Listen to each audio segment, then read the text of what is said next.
Hello everyone, science school blog में आप सभी का स्वागत है। और आज हम लोग पढ़ने वाले हैं फ्रीक्वेंसी ऑफ साउंड, यानी कि साउंड में जो फ्रीक्वेंसी प्रोड्यूस होता है वो कैसे प्रोड्यूस होता है। ठीक है, तो चलिए समझते हैं। देखिए, आपने अगर शादी विवाह में ड्रम देखा होगा पीटने वाला, जिससे साउंड प्रोड्यूस होता है। ठीक है, तो हम लोग मान रहे हैं कि हमने ड्रम पीटना स्टार्ट किया। कितने समय के लिए?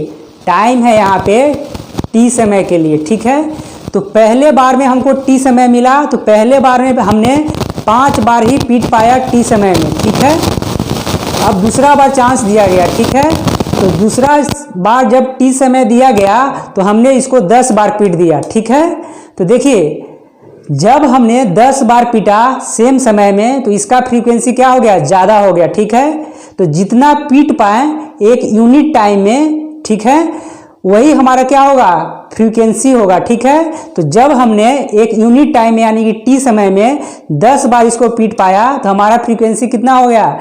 10 हो गया। ठीक है, तो यानी कि जितना हमारा कंप्रेशन वाला पार्ट होता है, जितना हमारा कंप्रेशन वाला पार्ट होता है एक यूनिट टाइम में, वही हमारा क्या होता है? वही हमारा क्या होता है? तो फ्रीक्वेंसी होता है। क्या होता है? फ्रीक्वेंसी होता है, जितना हम यूनिट समय में पीट पाते हैं। ठीक है, यानी कि जितना हमारा कंप्रेशन वाला पार्ट होता है एक यूनिट समय में, वही हमारा फ्रीक्वेंसी होता है। ठीक है, तो चलिए समझते हैं इस फिगर से।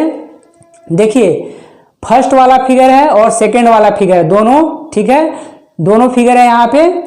देखिए, किसके किसके बीच में ग्राफ है? तो वेव डिस्टरबेंस के ग्राफ है और टाइम के बीच में ग्राफ है। किसके किसके बीच में ग्राफ है? तो वेव डिस्टरबेंस और टाइम के बीच ग्राफ है हमारा। ठीक है, देखिए, हमने यहाँ पे क्या किया है कि दोनों में ही टी समय है, ऊपर वाले में भी टी समय लिया है, दोनों वाले में भी टी समय लिया है। ठीक है, टी समय कितना भी हो सकता है, जैसे मान लेते हैं 40 सेकेंड है, तो 40 सेकेंड इसके लिए भी है और 40 सेकेंड इसके लिए भी है। ठीक है, तो यहाँ पे हमको वैल्यू नहीं लिया है, समय को हमने टी मान लिया है। ठीक है, तो देखिए, हमने देखा कि टी समय में यहाँ तक ग्राफ मूव कर पाया। ठीक है, और इसमें भी टी समय में यहाँ तक ग्राफ मूव कर पाया। ठीक है, यहाँ से लेकर यहाँ तक। देखिए, यहाँ कितना कंप्रेशन प्रोड्यूस हुआ? देखिए, एक प्रोड्यूस हुआ कंप्रेशन, 2 प्रोड्यूस हुआ कंप्रेशन, यानी ठीक है, और इसमें तो 1 प्रोड्यूस हुआ, 2 प्रोड्यूस हुआ, 3 प्रोड्यूस हुआ, 4 प्रोड्यूस हुआ, 5 प्रोड्यूस हुआ, यानी कि 5 बार कंप्रेशन हुआ इस फिगर में। कितना बार कंप्रेशन हुआ? तो 5 टाइम्स कंप्रेशन हुआ। कितना बार कंप्रेशन हुआ? तो 5 टाइम कंप्रेशन हुआ। ठीक है, और इसमें 2 टाइम्स कंप्रेशन हुआ, 2 टाइम्स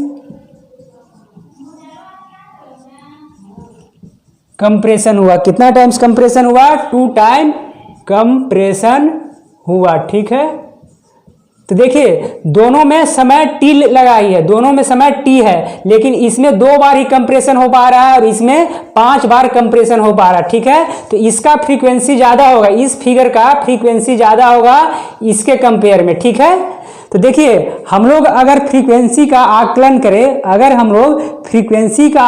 करें, तो किसके अनुसार करेंगे? तो कंप्रेशन के अनुसार करेंगे कि कितना बार कंप्रेशन हुआ है। ठीक है, इसमें 5 बार कंप्रेशन हुआ था इस फिगर में। ठीक है, और इसमें कितना हुआ था? 2 बार ही हो पाया है सेम टाइम में। ठीक है, तो हमने फ्रीक्वेंसी को समझा कि फ्रीक्वेंसी को आंकने के लिए, फ्रीक्वेंसी को देखने के लिए, समझने के लिए किससे लेते हैं? तो हम लोग कंप्रेशन को देखते हुए फ्रीक्वेंसी को निकालते हैं, कंप्रेशन को देखते हुए फ्रीक्वेंसी को निकालते हैं। ठीक है, तो हमने देख लिया कि फ्रीक्वेंसी को कैसे समझते हैं, कैसे निकालते हैं। चलिए, इसी को हम लोग अब लिख लेते हैं। तो चलिए लिखिए फ्रीक्वेंसी के बारे में। Frequency tells us how frequently an event occur. जो हमारा इवेंट होता है कितना फ्रीक्वेंट होता है। ठीक है, the change in the density from the maximum value to the minimum value then again to maximum value makes 1 complete oscillation. 1 complete oscillation कब होता है? जब डेंसिटी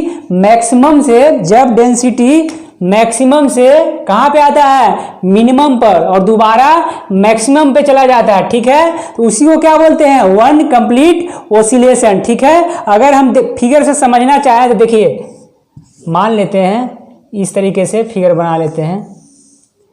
तो मैक्सिमम वैल्यू कहाँ पे है, यहाँ पे है, ठीक है। और दोबारा मैक्सिमम वैल्यू वहाँ कहाँ पे जाएगा, यहाँ पे जाएगा, ठीक है। तो इसी को क्या बोलते हैं हम लोग, one complete oscillation. One complete oscillation कहाँ से कहाँ तक, देखिए मैक्सिमम गया, यहाँ पे क्या है, मैक्सिमम है, और मिनिमम कहाँ पे है, यहाँ पे है। तो यहाँ से यहाँ आया और दोबारा से मैक्सिमम गया यहाँ पर, ठीक है। तो इसी को क्या बोलते हैं, वन कंप्लीट ऑसिलेशन, ठीक है। चलिए आगे समझते हैं। चलिए तो अब हम लोग डिफाइन करते हैं कि फ्रीक्वेंसी ऑफ साउंड वेव क्या होता है, ठीक है। The number of oscillation per unit time is the frequency of sound wave denoted by भी, डिनोटेड बाय भी। किससे डिनोट करते हैं, तो इसको स्मॉल भी से डिनोट करते हैं, ठीक है। और ऐसा यूनिट ऑफ फ्रीक्वेंसी क्या होता है, हर्ट्स होता है, ठीक है। फ्रीक्वेंसी को कैसे निकालते हैं, तो वन बाय टाइम पीरियड करके निकालते हैं, वन बाय टाइम पीरियड करके निकालते हैं। यानी कि फ्रीक्वेंसी इक्वल टू क्या हो जाएगा, one by T, one by T,